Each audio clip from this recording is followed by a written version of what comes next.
Aryan say thing was already spread. Indo-European languages we talk about thing and all this spread and all. But this is only retained in India because of their entry in India, one, and their arrangement of society. Because I tell you one thing, India is a porous country. From India, many people have come from different sides. We are only talking about these people who are coming from northwest. Many people have come from northeast. Many have come from north. So India is a porous country. But why we are talking only about these people is because it's only in 2000 BC is because their very entry has devastated the social fabric of this country.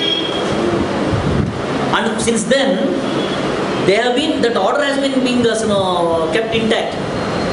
And the other strange thing is, anybody who comes from outside generally, they will be in the lower rung of the social scale.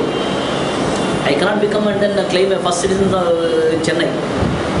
But the peculiarity is that they came from outside and they positioned themselves on the top of the society. That is the very, very clever and then highly efficient manipulation of them. So to maintain that particular supremacy, they do several things basically. So here what happens is, whenever these groups they realize their identity and then they come together as social polarization. See, in the society, whenever the scheduled caste, scheduled tribe and OBCs, whenever they try to come together, they have come. In certain occasions they have come. Definitely they have come. So whenever they are coming like this, that social polarization has been countered by religious polarization. In 1982, when there was a movement of reservations, which have been opposed even for scheduled caste in Gujarat, it started in Ahmedabad, 1982. The scheduled caste, scheduled tribe, OBCs all came together. Since 82 to 84, there was a huge movement. That has social polarizing movement. All these people, they have come together. And this movement of social polarization has been countered by religious polarization, that is called Operation Blue Star. Suddenly Indira Gandhi realized that this is going to be a very big threat for her. So she declared Operation Blue Star. Major General, which he declined to take that Operation Blue Star. That is why she gave 4 promotions to Major General Sundarji, and then she conducted Operation Blue Star. So that means the social polarization is countered through religious polarization of Hindu-Sikh religious polarization. So the whole country, she died there, and then 6 were massacred, and of course that movement came down. Exactly 10 years after that, 92, when there was Mandal Commission movement, Mandal movement. So it was the scheduled castes who were supporting the OBCs. They were leading it, and then scheduled caste, scheduled tribe, OBCs, they all came together. There was a great social polarization took place that time. That is also countered by Kamandal movement. Yes. See, that was a great social polarization. But a simple Radhayatra, could take back all these things. And this kind of a social polarization came as on the premise of the majority versus minority. The 85 versus 15. 85% the natives of this country, scheduled caste, scheduled tribe, OBCs, victims of the caste system, and the beneficial system, the outsiders, the foreigners, 15%. So this particular equation, they have reversed it through commandalization. What they have done is, they pulled down the Babri Masjid. Babri Masjid was not pulled down by the Brahmins. It was pulled down only by the OBCs and scheduled caste. We made a survey during that time. It was only OBCs and scheduled caste. They have pulled down the structure. That massive work these people have done with crowbars and spades. And after Babri Masjid was pulled down, they made a small makeshift temple. It is still there. The foundation stone of the makeshift temple was made by a scheduled caste person. You remember that? See, they made a scheduled caste person to put the first stone, first brick, Silanias. And then on the basis of that, they said, today Hindu are the majority and the Muslims are the minority. The social polarization is between 85% and 15%. They reverse the equation. This equation is not a simple arithmetic equation. This equation is to make the victims realize that they are victims, come together, and then fight for their constitutional rights.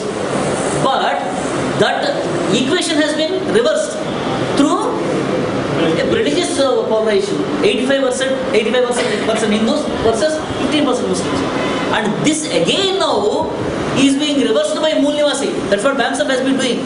BAMSF is saying that the scheduled caste OBCs, we all belong to this Adi Kudimakkal. We are of this soil. You are the 85% are the Mool Nivasis, Adi Kudimakkal. So then there is somebody is saying that I am the original inhabitant, then there must be some foreigners. Then who is the foreigner? Then they will have to question them. So this is being reversed. See, in this society, my dear sirs, this is, it is not a war of swords. It is war of ideas. It is war of ideologies, basically. That's why I said, if their cultural nationalism is in fact, taking us to the same level, status quo, the cultural nationalism, Mool Nivasi nationalism, basically, it is trying to make the society like this. The ideas, they move the society.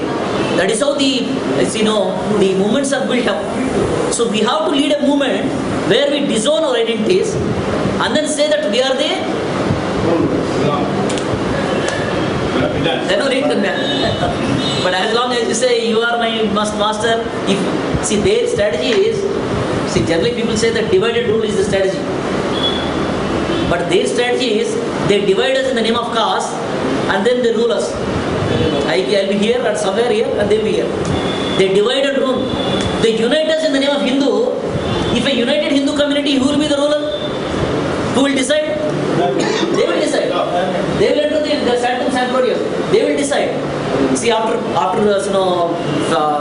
destruction of the Babri Masjid, they assembled and then they wrote the manifesto of Ram Rajya. I've been telling they wrote the manifesto of Ram Rajya. The first point in the manifesto is revival of Varnashram Dharma. They are doing it. In the name of united Hindu community, they are deciding what should be the manifesto. So it has to be conquered. Unless we come out of this mental slavery, we cannot attack them. We have to do it. And that too, we cannot expect the uneducated, literate masses to do it. At least the educated people, we should come out of that and then form a formidable movement, a liberation movement. We are not, people say that India attained freedom. No, we are not attained freedom. It is only the Arya Brahmin freedom. It is only independence of Arya Brahmins. We are still languishing as the people who are receivers. In fact, we are in the BPL, we are in all kinds of poverty lines, we will be there. So it is not our freedom. We should still win our freedom. I have a question. Please, you talk about cashless nationalism.